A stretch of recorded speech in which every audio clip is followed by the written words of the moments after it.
তরে লখায় রে লইয়া। নানা বাদ্য ঢাক ঢোল বাজিল বিস্তর, তোলপাড় হইল রাজ্য চম্পকনগর।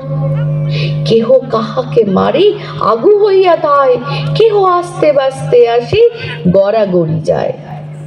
স্নান করাইল তবে বণিক নন্দনে, সর্বতনু লেপিলা সুগন্ধি চন্দনে। আগু বাড়ি আইল তবে রাজা চন্দ্রধর, কোলে করি তুলিলয় পুত্র লক্ষিন্দর। থুইল লখাই রেনিয়া ভুরার উপর, তাহা দেখি সনকা কান্দিল বিস্তর। দুই হাতে ধরিয়া পাত্র জলে দিল ঠেলা, গঞ্জরিয়ার জলে ভাসে লখাই বিপুলা। কতদিনে বেহুলা গেলা স্বর্গপুর, সিংহাসনে ইন্দ্র আর আছেন নানা সুর।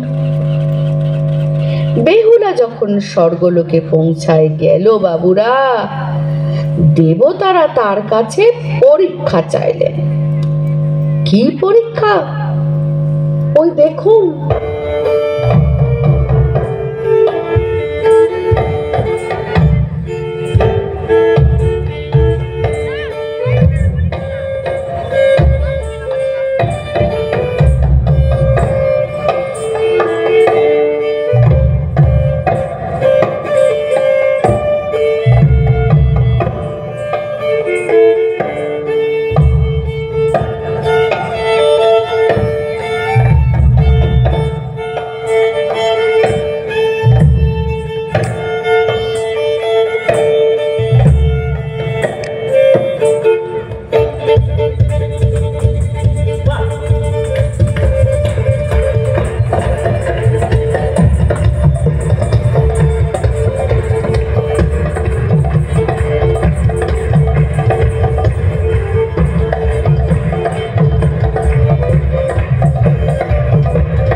প্রাণ ফিরিয়ে নিয়ে আসে স্বামীর।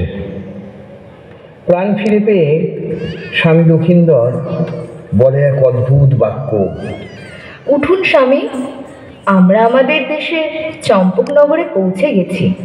পৌঁছে গেছি? বাহ, কি যে আনন্দ হচ্ছে আমার। কিন্তু বেহুলা, বলুন স্বামী বলুন। পথে আস্তে আস্তে যেসব কথা তুমি আমায় বললে, মানে আমাকে বাঁচিয়ে নিয়ে আসা সব ঘটনা, সবই কি সত্যি? মানে? মানে 6 মাস তুমি একা একা পথে পথে কাটালে, কিছুই কি তুমি করনি? এ আবার কি কথা স্বামী?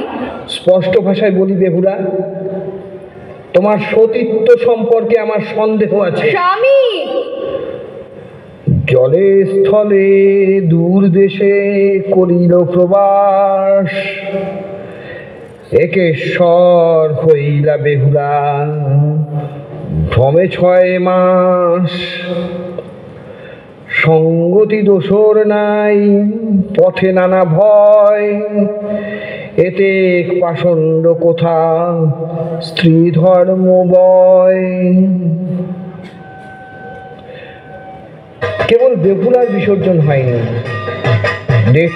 দেশে দেশে যুগে যুগে কত বেহুলা, কত তিলোত্তমার বিসর্জন হয়ে গেছে।